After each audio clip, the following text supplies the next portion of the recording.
Every story leaves a shadow, and every shadow needs a place to grow. If you found yourself returning to these dark corners night after night, and you'd like to keep the lantern burning, we've just opened a Patreon. If you'd like to join us, you'll find a link waiting for you in the description below. As a Patreon supporter, you'll also receive every new episode 24 hours before it's released publicly, giving you an early glimpse into the darkness. Every contribution goes straight back into the show, improving audio quality, working with talented voice actors, supporting the team behind the scenes, and ensuring the incredible authors who share their nightmares are fairly rewarded. Of course, there's never any obligation. Simply listening means more than you know. But if you'd like to help these tales become even darker, even richer, and even more immersive, I'd be honoured to welcome you. Now, dim the lights, lock the door, and let's return to the darkness.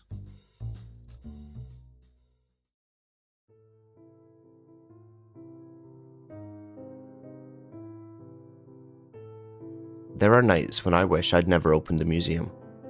Not because I regret what I've collected, I regret learning that evil doesn't stay where you leave it.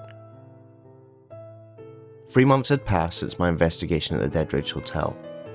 3 months since the brass key marked 366 had become the first artifact secured inside the Blake Radner Occult Museum. 3 months since I learned that locking something away doesn't necessarily mean you've contained it. Some nights, as I walked the museum after closing, I'd stop outside Display Vault A01 and swear the key wasn't laying in the same way I'd left it. It was never in a different place, not exactly. Sometimes it faced another direction, sometimes the brass tag rested upside down. Once, I could have sworn the display glass was fogged from the inside, despite the vault's humidity controls. I reviewed the security footage every morning. Nothing. No movement, no intruders, no explanation. After a while, I stopped trying to explain it. That was the first lesson the museum taught me. You don't own cursed objects. You simply convince them to stay, for now.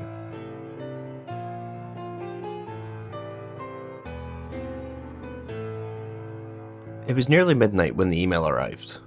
I was sitting alone in my office at the back of the museum, finishing the catalogue entry for artifact DR001. Rain tapped softly against the skylight overhead, and the old radiator hissed every few minutes, doing its best to fight the autumn chill.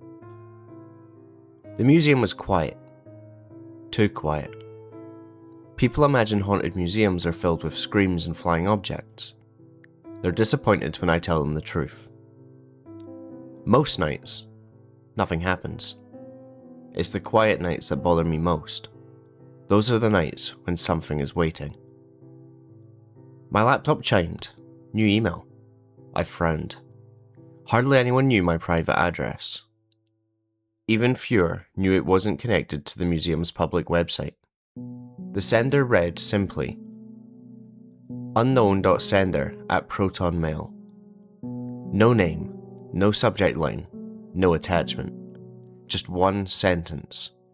Marshal Manor is awake again. Please come before someone opens the wrong door. I stared at the screen. No greeting, no signature, nothing else. I checked the email's headers. The sender's location had been scrubbed. No IP address, no routing information. Every field that should have contained data was blank. I'd seen anonymous tips before. This was different. Someone had gone to great lengths trying to make sure they couldn't be traced. Normally, that would have been enough to get me to ignore it. Then, my phone rang. Unknown number. I hesitated before answering. This is Blake. Silence. Not static. Silence. The kind that makes you wonder whether the call actually connected. Then, 3 slow knocks. Knock. Knock. Knock. The line went dead. I looked at the display. Call failed. My phone hadn't even registered an incoming call. I slowly placed it back on the desk. I'm not dealing with this tonight. The lights flickered. From somewhere beyond my office door came the unmistakable sound of glass tapping against glass. Just once. I already knew which display case it came from. Vault A01. I stayed exactly where I was. Whatever wanted my attention could wait until morning.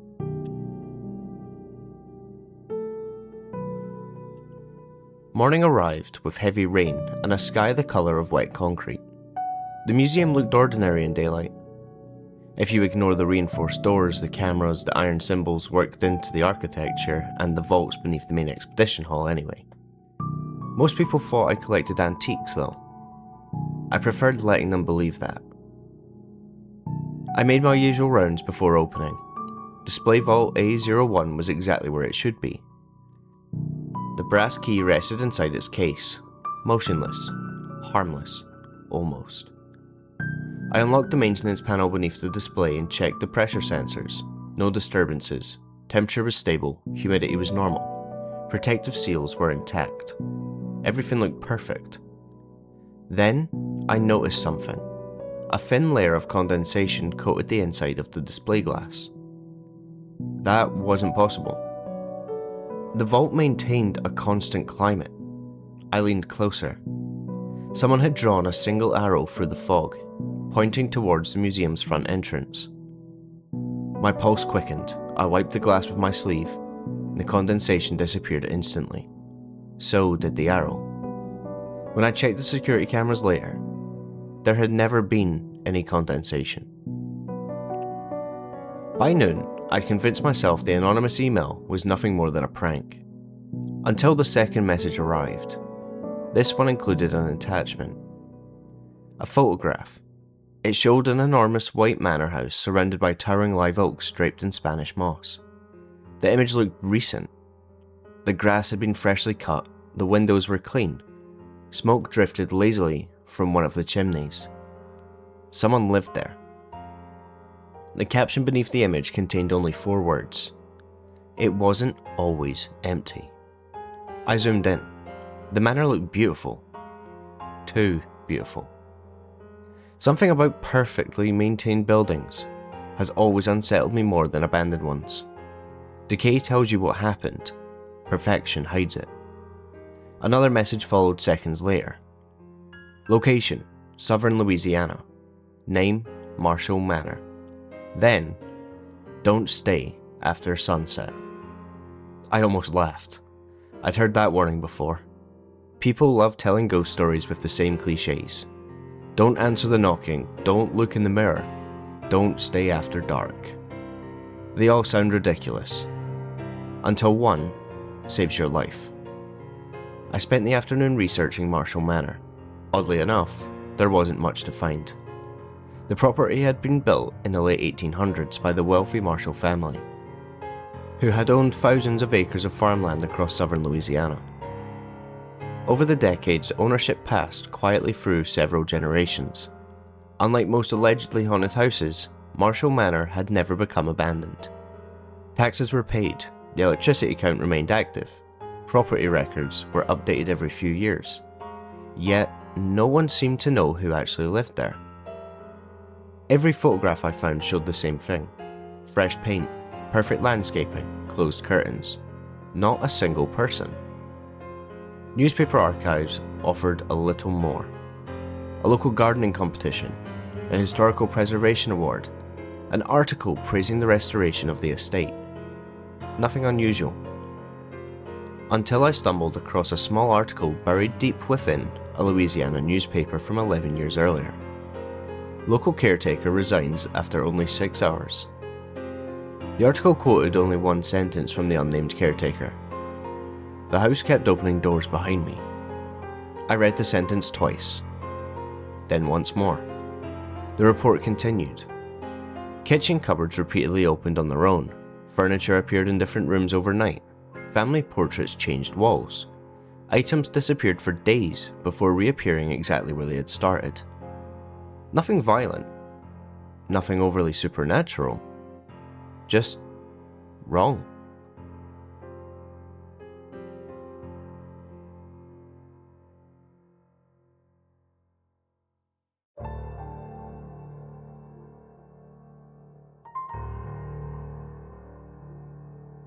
The owners declined to comment. The story disappeared from the news almost immediately. I leaned back in my chair. Objects moving by themselves, doors opening, furniture relocating, none of that sounded like the work of a typical haunting. It sounded deliberate. Like someone, or something, wanted people to notice. That evening, I called the only person I knew who specialised in Southern folklore, Professor Eleanor Hayes. We'd crossed paths years earlier while investigating a plantation house outside Savannah. She answered on the third ring. Blake. You sound disappointed. I usually am when you call. I smiled. Good to hear your optimism hasn't improved. It never does. She remarked. I told her about the email. Then I mentioned the name, Marshal Manor. Silence. A much longer silence than I'd expected. Eleanor? I hoped I'd never hear that name again. She started to sound worried. You know it? I've never been there. But... I've spent 20 years making sure I never accidentally went there. I sat forward. What have you heard? Local stories? Ghost stories? No. Worse. I waited. The people around Marshal Manor don't talk about ghosts. She whispered down the phone. What did they talk about? The house. I frowned. What about it? They say... Her voice lowered. The house doesn't want to be empty. Lightning flashed outside my office window. For a split second, the museum lights dimmed. When they returned, display vault A01 stood directly outside my office door. The brass key rested exactly where I'd left it, but I could have sworn the display case had been facing the opposite direction earlier that morning. Blake, if you decide to investigate... I already have, she sighed. I figured... Anything else I should know?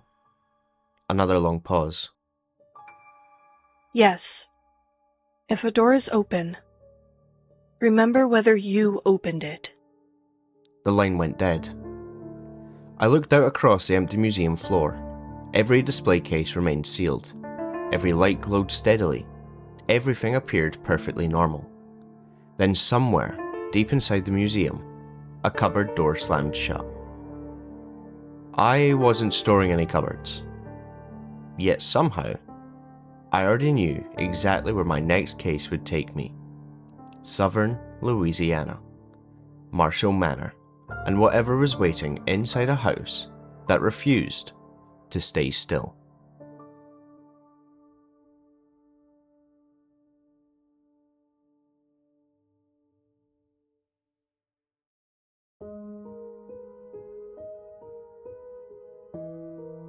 I've learned that every haunted location gives you a warning. The Deadridge Hotel welcomed me inside. Marshal Manor watched me arrive. The drive from the airport took almost 4 hours through the Louisiana Bayou. The farther south I travelled, the fewer towns I passed. Dense cypress trees crowded the narrow roads, their branches draped with Spanish moss that swayed in the humid breeze like hanging figures. Even in broad daylight, the swamps felt ancient. The locals often say the bayou remembers everything. After what I'd seen over the years, I was beginning to believe places could remember. The GPS lost signal about 20 miles before my destination. That didn't surprise me. The hand-drawn map from the anonymous email was way more useful anyway. One road, 2 old bridges, a weathered church, then a dirt lane disappearing beneath a canopy of oak trees. At the end of that lane, Marshal Manor. The iron gates stood open. Not broken, not rusted. Open. Someone maintained them. I pulled my truck through slowly, gravel crunching beneath the tires. The estate was enormous. Perfectly trimmed hedges lined the driveway. Fresh flowers bloomed beneath the front windows. The fountain in the centre of the circular drive still flowed with crystal clear water. There wasn't a single weed. Whoever cared for this place worked tirelessly. Yet I couldn't shake the feeling that no one lived here. I stepped out of the truck. The Louisiana air was thick with humidity, carrying the smell of wet earth and magnolia blossoms. Birds chirped somewhere beyond the trees. Insects buzzed lazily through the afternoon heat. Unlike the Deadridge Hotel, nature hadn't abandoned this place. That worried me. Sometimes the most dangerous places know how to hide. Marshal Manor was beautiful. It stood 3 stories high, with white columns supporting a wide front porch that wrapped around the entire house. Tall windows reflected the afternoon sun, and polished brass fixtures gleamed as though they had been cleaned this morning. Nothing about it looked abandoned. In fact, it looked lived in. I walked up to the front steps and knocked 3 times. Old habit. For nearly a minute, nothing happened. Then, the front door slowly swung inward. No footsteps, no greeting. No one waiting inside. "Hello?" My voice echoed through the entrance hall. Nothing answered. I stepped inside. The house smelled faintly of lemon polish and old wood. Sunlight streamed through tall windows, illuminating expensive furniture and spotless hardwood floors. Portraits of the Marshal family lined the walls, generation after generation. Every frame polished, every painting immaculate. The house looked ready to welcome guests. It just didn't seem interested in welcoming me. I always begin with a simple walkthrough. No cameras, no recordings, just observation. The entrance hall connected to a formal dining room on the left and a large sitting room on the right. Straight ahead, a curved staircase led to the second floor. Every room appeared untouched. Fresh flowers sat in crystal vases. A grandfather clock ticked steadily. A kettle rested on the stove in the kitchen, cold but clean. Cupboards lined every wall. All of them were closed. I took out my notebook. 3:18 p.m. House appeared occupied. No signs of forced entry. No dust. Electricity operational. Water functional. No visible paranormal activity. I slipped the notebook back in my pocket. Something clicked behind me. I turned. One cupboard door stood open. I frowned. I don't remember that. I walked over and closed it. The hinges moved silently, well maintained. I turned back towards the kitchen island. Click. Another cupboard opened. Across the room this time. I stared at it. Maybe I hadn't noticed it before. I closed that one too. As I stepped away, 3 more cupboard doors slowly opened together. 1, 2, 3. Not violently, not dramatically, almost polite. Like someone silently asking me to pay attention. I left the kitchen. Some things aren't worth reacting to immediately. The sitting room overlooked the front gardens through floor-to-ceiling windows. Bookshelves stretched from the floor to the ceiling. Hundreds of books, every one perfectly aligned. I scanned the titles. One shelf caught my attention though. Every book on it had been removed. Only rectangular outlines remained in the dustless wood. Except there wasn't any dust. The outlines looked newer than the shelf itself, as though those books had disappeared only hours earlier. Something thudded upstairs, heavy, like a dresser being dragged across wooden floors. I looked towards the ceiling. The noise stopped. Then another sound, a chair scraping, followed by silence. I smiled despite myself. I was wondering when you'd start. The second floor held 8 bedrooms connected by a long hallway. Every door stood open. Every room looked immaculate. Fresh bed sheets, clean curtains, perfectly arranged furniture. It was less like exploring a house, more like walking through a museum display. Everything looked staged. Then I noticed the portraits. Each bedroom contained one. Members of the Marshal family. Children, parents, grandparents. Every portrait showed them smiling. Except one. An elderly woman sat alone in a rocking chair. Unlike the others, she wasn't looking at the painter. She was looking over her shoulder. as though someone stood behind her. I checked the nameplate. Evelyn Marshal, 1904 to 1987. The frame felt strangely cold. I moved on though. At the end of the hallway stood a large study. Books filled every wall. An antique desk sat beneath a wide window overlooking the swamps. On the desk rested a leather journal. I opened it carefully. Blank. Every page, except the last. Only one sentence had been written. Please don't move the furniture. I frowned. That's odd. I closed the journal. Behind me, wood scraped loudly across the floor. I spun around. Nothing. The room looked unchanged. Until I looked back at the desk. The chair. It had been moved. Only a few inches, but enough. I knew exactly where it had been before. I pushed it neatly beneath the desk. Satisfied, I turned towards the doorway. Scrape. The chair slid backwards again, by itself, slowly, until it rested exactly where I had found it. I stared at it, then nodded once. Fair enough. By late afternoon, I still hadn't encountered anything openly hostile. Strange? Absolutely. Dangerous? Not yet anyway. That made me nervous. Most hauntings escalate. This one? Observed. Almost as if the house wanted to know who I was before deciding what to do with me. I returned downstairs. The kitchen looked different. Not dramatically, just wrong. Every cupboard door now stood open. Every single one. Dozens of them, perfectly aligned, waiting. I slowly walked through the room. Inside each cupboard, nothing. No dishes, no food. Empty, except one.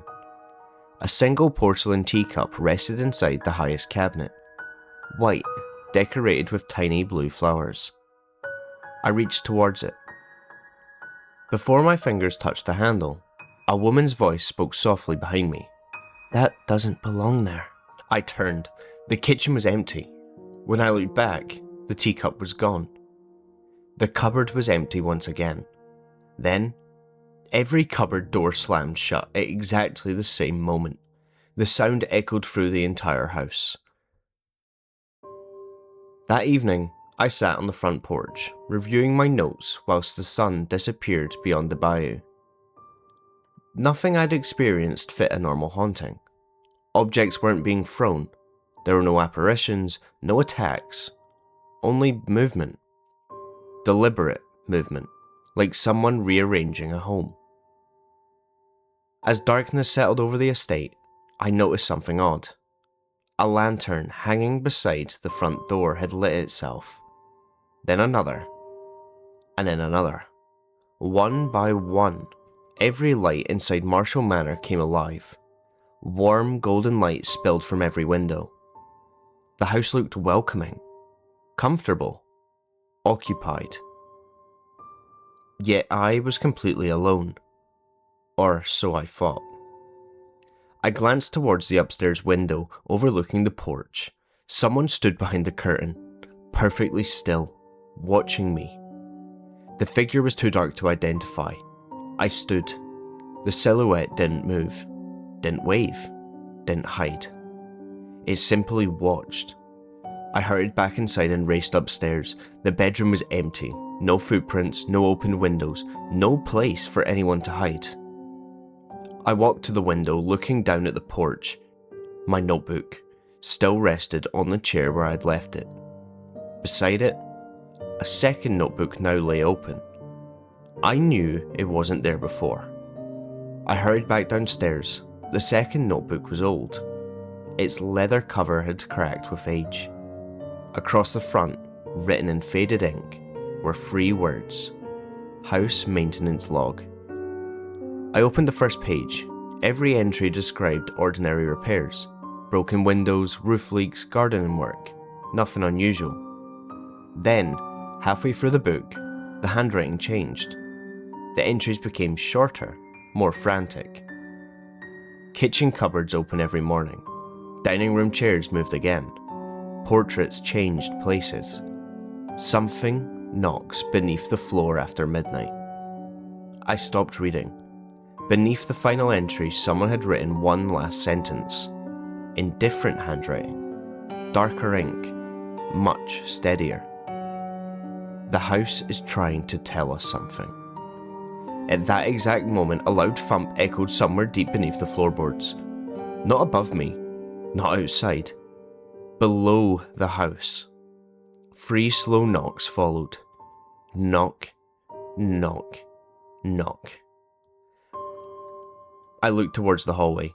The old wooden floor seemed perfectly ordinary, but for the first time since arriving, I found myself wondering what was underneath Marshal Manor, and why something down there wanted me to hear it.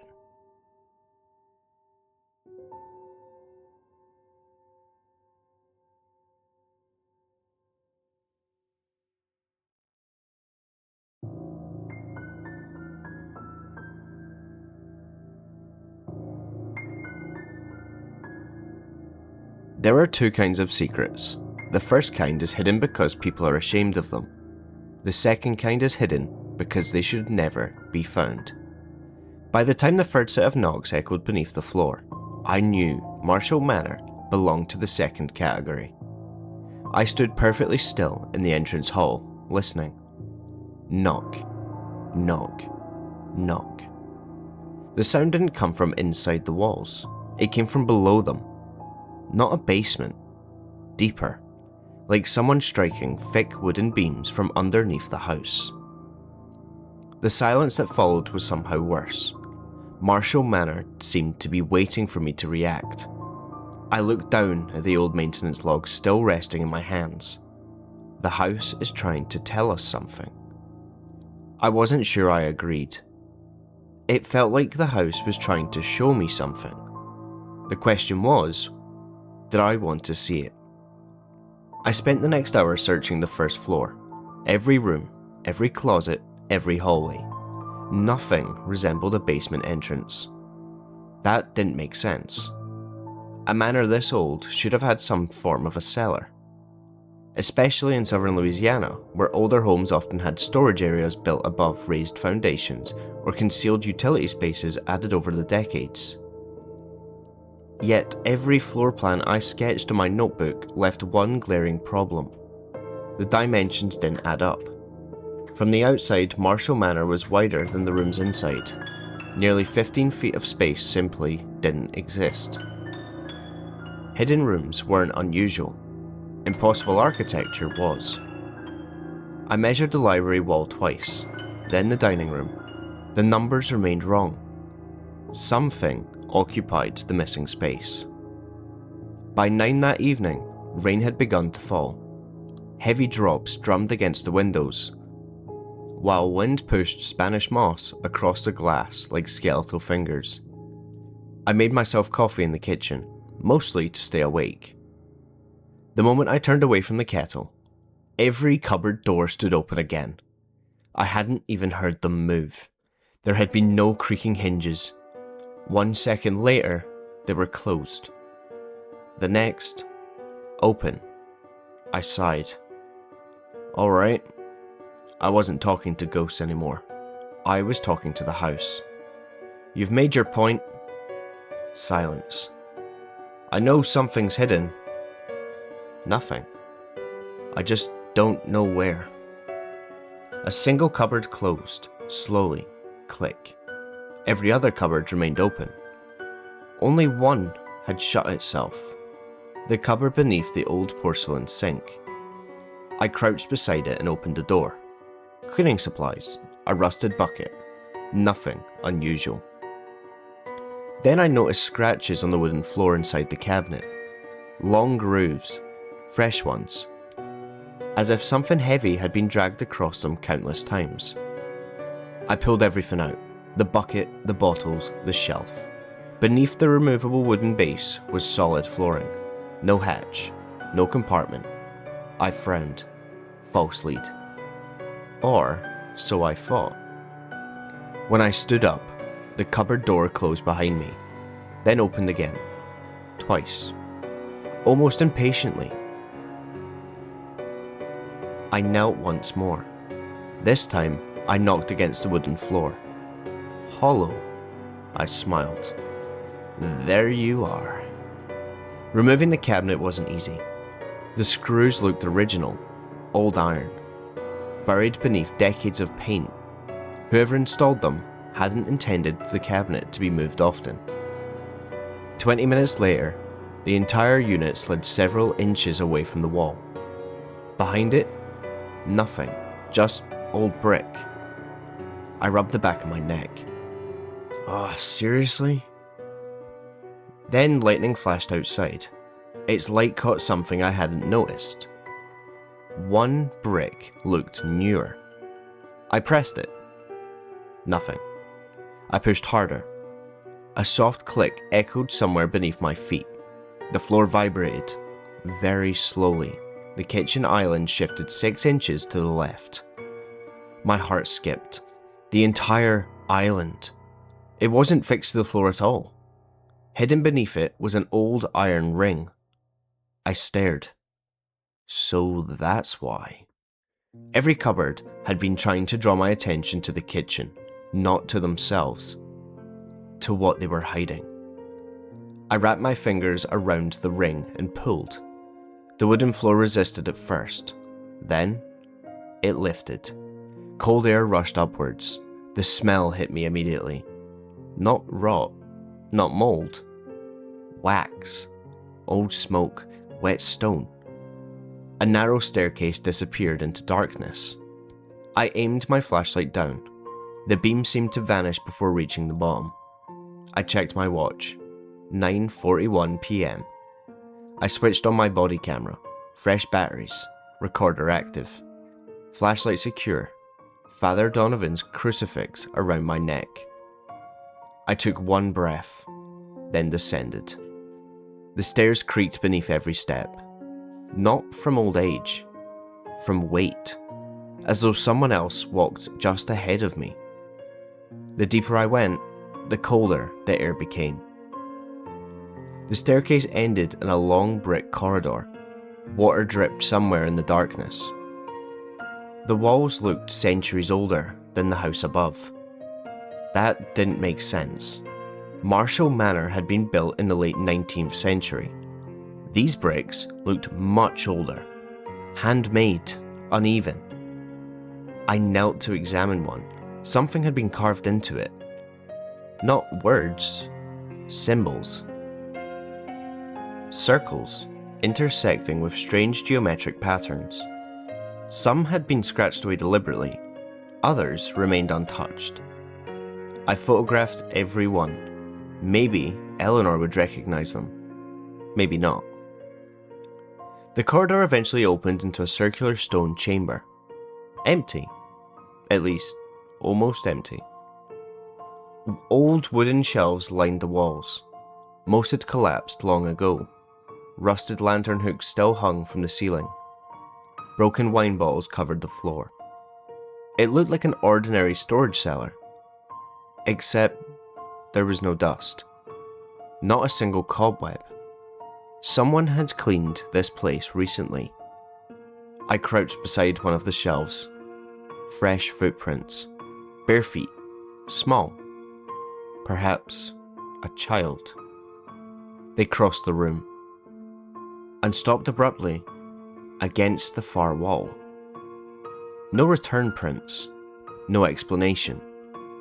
I pressed my hands against the stone. Solid. Or so I believed. My fingers brushed across a thin gap between two blocks, hidden almost perfectly within the mortar. A concealed door. Before I could examine it further, something crashed upstairs, loud enough to shake dust from the ceiling. Another crash, then another. Furniture being dragged violently across the first floor. The noises continued for nearly 30 seconds. Then, silence. I hurried back towards the staircase.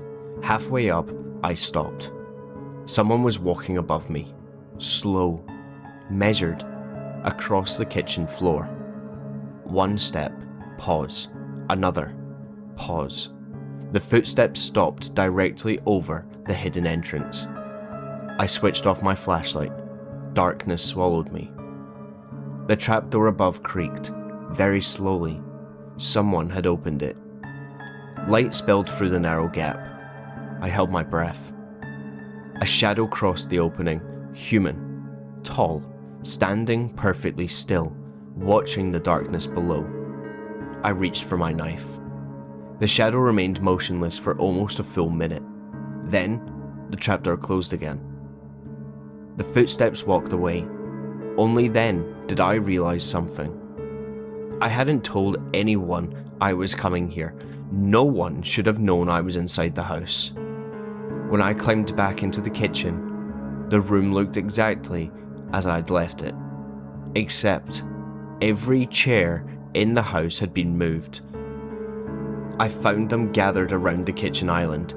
6 dining chairs, 4 sitting room chairs, a rocking chair from upstairs, even the desk chair from the study. They formed a perfect circle around the hidden trapdoor facing inward, as though an invisible meeting had just ended. I slowly backed away. Marshal Manor wasn't just haunted, it was communicating. And whatever intelligence lived within its walls had just shown me something very important. It wanted me beneath the house, but it didn't want me opening the stone door at the end of that corridor. Not yet, anyway. As I restored the kitchen island over the hidden entrance, my flashlight swept briefly across the far wall. Someone had written a sentence in the condensation covering the window. The handwriting was elegant, deliberate, almost beautiful. Some doors are opened from the other side. A cold chill ran through me. I turned to wipe the message away, but when I looked back, the words had disappeared, leaving only my reflection. For just a heartbeat, it smiled before I did.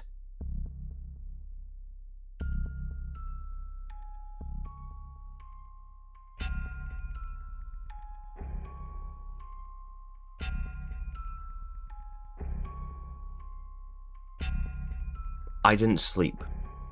Not because I was afraid. Fear had stopped keeping me awake years ago. Curiosity was far more dangerous. Every time I closed my eyes, I saw the chairs gathered around the hidden trapdoor. Not scattered, not knocked over, arranged. As though the house itself had held a meeting while I explored the cellar. Whatever intelligence existed inside Marshal Manor wasn't trying to kill me. It was trying to lead me somewhere. The problem with being led is that you never know who's holding the leash. At exactly 3:33 a.m, I woke to 3 deliberate knocks. Knock. Knock. Knock. Not beneath the floor. From my bedroom door. I reached for the flashlight on my nightstand. Silence. The old bedroom was lit only by moonlight spilling through the curtains. I checked my watch. 3:33 again. I walked to the door and placed my hand on the handle. I remembered Walter's warning from the Deadridge Hotel. If you hear knocking, don't answer it. I smiled to myself. I'm learning. I stepped away. 5 seconds passed. Another 3 knocks. This time, they came from inside the room. Behind me. I turned. Nothing. Then, the wardrobe door slowly creaked open by itself. Inside hung only one coat. A long black coat I knew wasn't there when I unpacked. It swayed gently as though someone had just taken their hands off of it. Then, the wardrobe door quietly closed. The knocking stopped. Morning brought heavy rain and thick fog rolling across the estate. The manor looked almost peaceful. Birds sang from the oak trees. Somewhere in the distance, an alligator splashed into the bayou. For a few moments, It was easy to believe the previous night had been exhaustion playing tricks on me. Then I walked into the kitchen. Every chair was back where it belonged. Every cupboard stood closed. The kitchen island had moved 6 inches on its own, exposing the iron ring beneath it. The trapdoor stood slightly open. The house had made its decision. It wanted me downstairs. This time, I carried more than cameras. I added a climbing rope, extra flashlights, a small crowbar, 2 pouches of my blessed salt. Oh, and a flare. Experience had taught me that old buildings rarely failed in convenient ways. The air beneath the house felt even colder than before. As I reached the circular stone chamber, something immediately caught my attention. The bare footprints I'd photographed the previous evening were gone. Completely. Not covered. Gone. As though they never even existed. Only one set remained now. Mine. Except they continued past the stone wall. Straight through it. I ran my fingers along the narrow seam, hidden beneath the ancient blocks. The concealed doorway. Yesterday, I hadn't found a mechanism. Today, I noticed something different. One of the strange symbols carved into the stone had been cleaned. Every other carving remained dark with age. Only one looked freshly exposed. It resembled 3 circles joined together. Almost instinctively, I pressed my thumb into its centre. A deep grinding echoed through the corridor. Dust rained from the ceiling. Slowly, the wall slid inwards. Cold air rolled from the darkness beyond. Not stale air, fresh. Someone or something had been inside recently. The passage beyond was older than the cellar. Much, much older. The walls were carved directly into solid earth before eventually giving way to rough-cut stone. My flashlight illuminated faded murals running along both sides of the tunnel. At first glance, they appeared religious. Rows of hooded figures, candles, stars, hands raised towards the sky. Then I noticed what they surrounded. Not a person. Not a cross. A doorway. Every mural showed people kneeling before the same black doorway, as if worshipping an entrance rather than whatever lay beyond it. The paintings became darker the further I walked.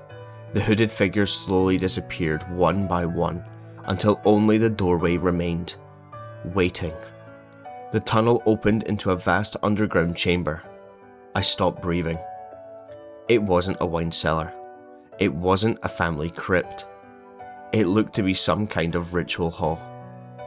Stone pillars circled the room. Hundreds of black candles had long since melted into the floor, leaving thick layers of hardened wax.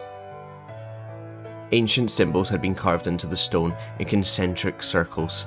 Some matched the carvings I'd seen in the tunnels. Others were unlike anything I'd encountered before. At the centre stood a large altar carved from a single block of dark granite. Its surface was stained a deep reddish brown despite decades, perhaps centuries, of age. Iron chains hung from the ceiling above it, rusted, broken.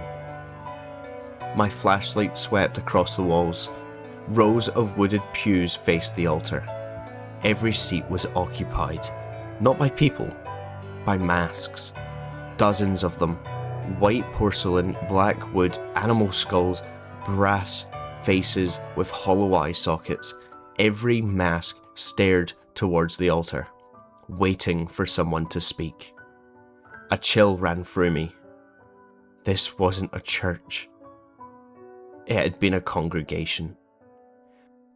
I approached the altar slowly. Resting upon it was a leather-bound book. Unlike anything else in the chamber, it looked untouched by time. No dust, no mold, no cracks in the leather. I didn't open it. Not yet. Something about it felt wrong. Instead, I photographed the room. Every wall, every symbol, every mask. As I lowered the camera, one of the masks had moved. Just slightly.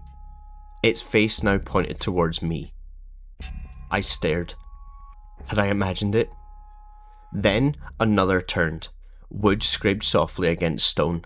A third, a fourth. One by one, every mask slowly rotated until all of them faced me.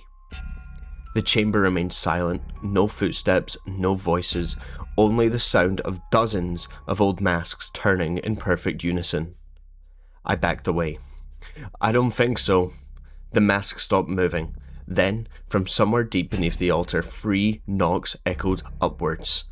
Knock, knock, knock. Not from the room, from beneath it. There was something even deeper underground.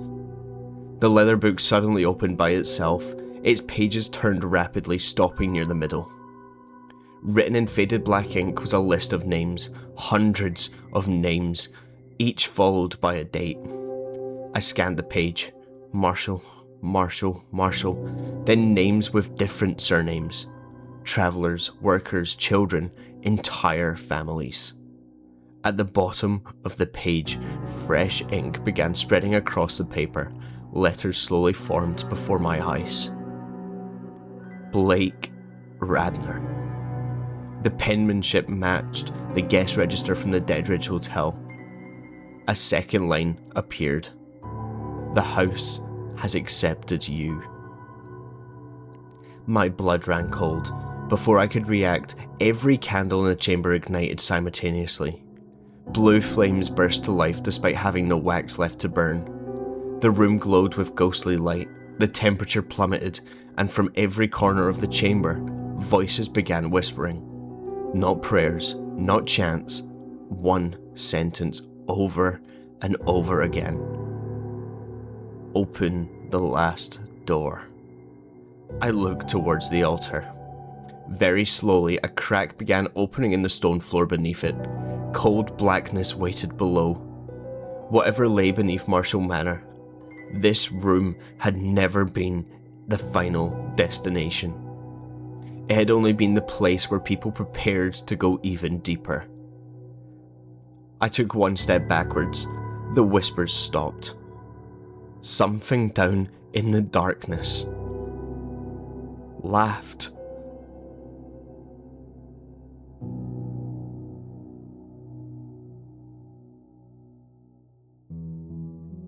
I've learned something that no textbook on the paranormal will ever tell you. Not every haunted place wants to kill you. Some places want something far worse. They want to be remembered. The ritual chamber beneath Marshal Manor had gone completely silent after the laughter. The blue flames continued burning without heat, casting long shadows across the ancient stone walls. Every mask stared towards me, their hollow eyes seeming almost alive in the flickering light. Beneath the altar, the crack in the stone floor continued widening. Slowly, patiently, as if whatever lay beneath had all the time in the world. The whispers returned, softer this time. Open the last door. Come below. You've already begun. I tightened my grip around Father Donovan's cross. I've heard better invitations, I said. No answer. Only laughter.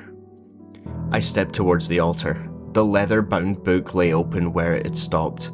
My name still written across the final page. The ink was fresh, almost wet. Beneath it, another line slowly wrote itself. Keeper. The word appeared one letter at a time. K-E-E-P-E-R.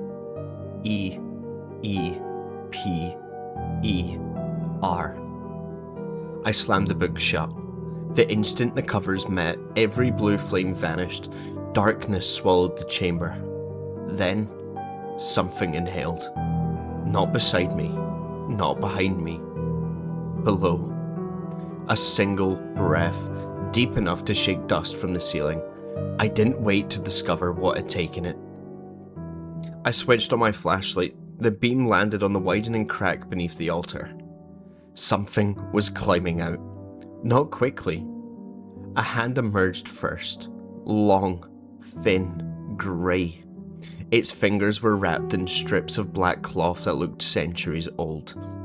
Then another hand. Then a hooded head. No face.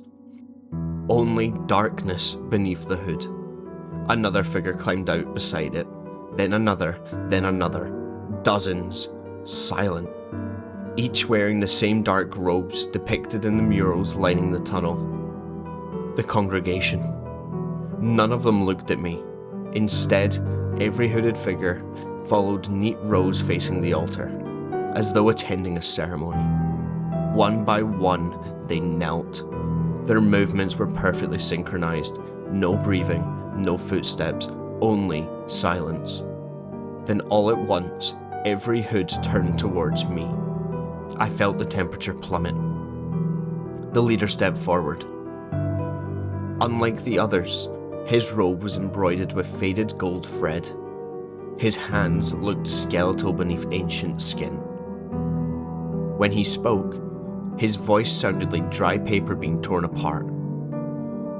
The Keeper returns. I think you've got the wrong person, I replied in confusion. No.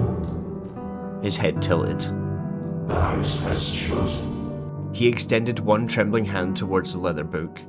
Complete the rite. I don't even know what the rite is, I said. You don't need to. That answer frightened me more than anything else. The masks lining the chamber walls suddenly began falling from their shelves, one after another.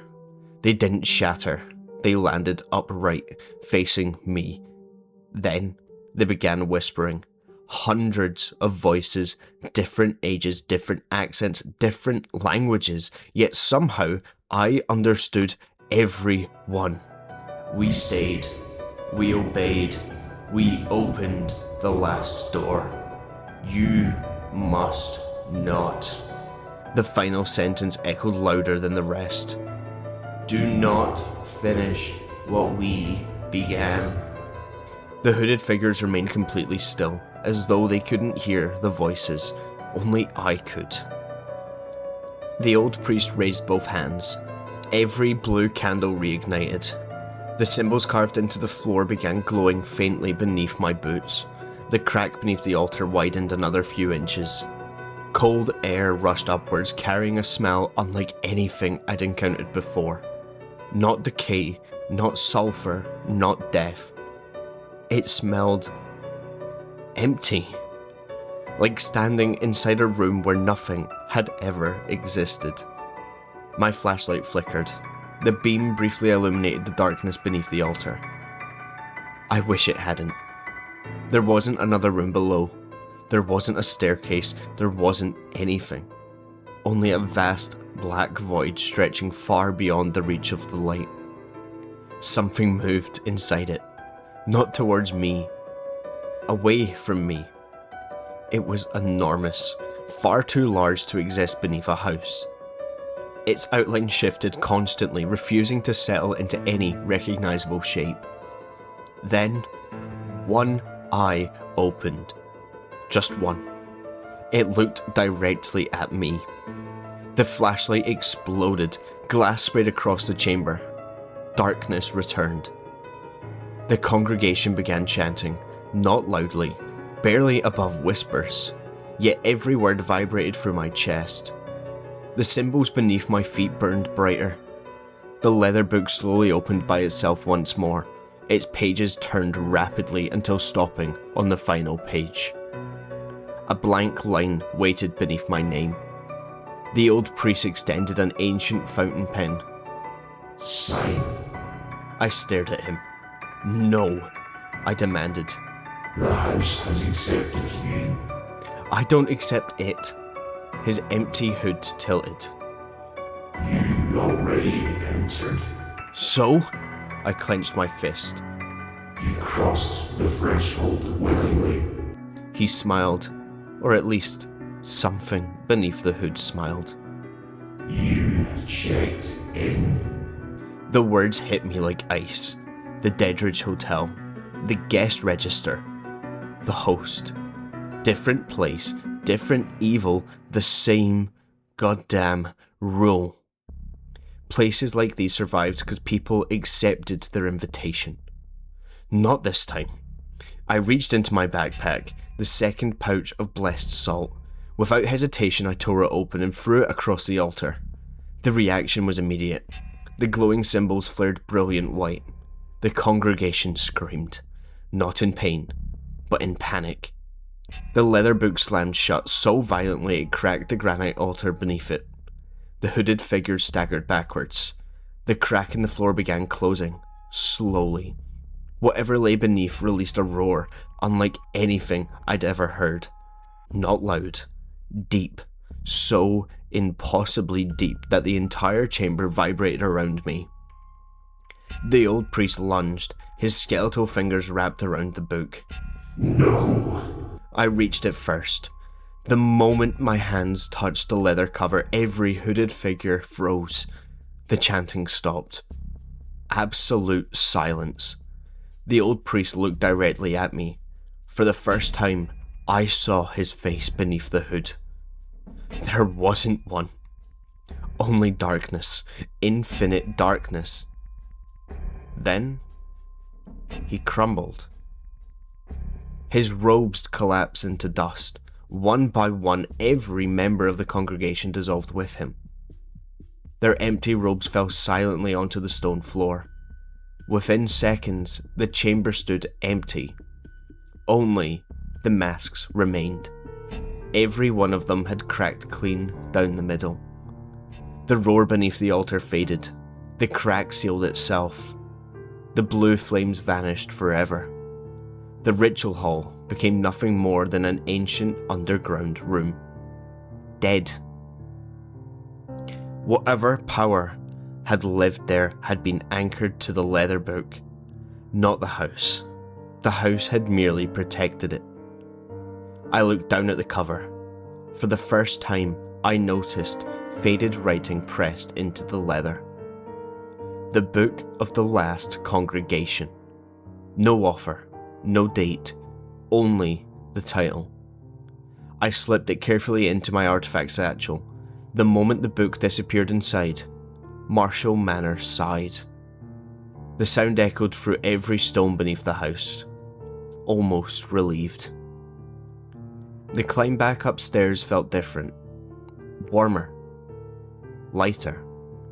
When I reached the kitchen, every cupboard remained closed. The kitchen island had slid back into its original position. The house was quiet. For the first time since arriving, it felt empty. Not abandoned, simply at peace. As I walked towards the front door, I noticed the portraits lining the hallway. Every member of the Marshal family was now facing the painter once again, except Evelyn Marshal. Her portrait had changed. She was smiling now. Not at me. Towards the window, as though watching someone leave. Outside, the rain had stopped. Sunlight broke through the clouds, bathing the estate in warm golden light. Birds returned to the gardens. The fountain continued flowing peacefully. I looked back at Marshal Manor one final time. For just a moment, I thought I saw dozens of figures standing in the upstairs windows. Not watching me, watching the book disappear into my truck. Then, they were gone.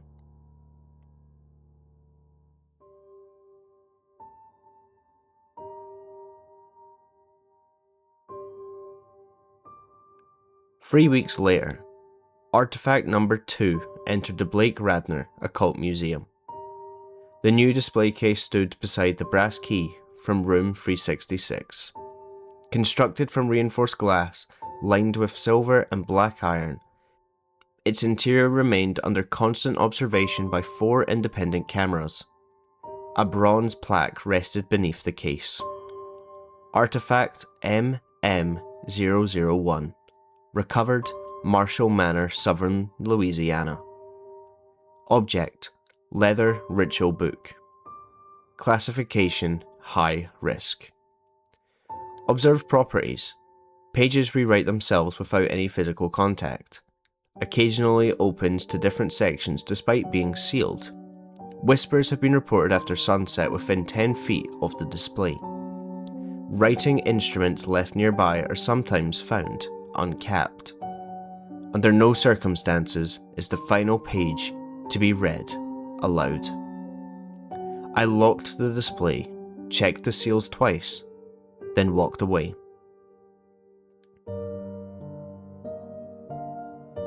At 2:17 AM, the museum alarm notified me that Display Vault B had registered movement.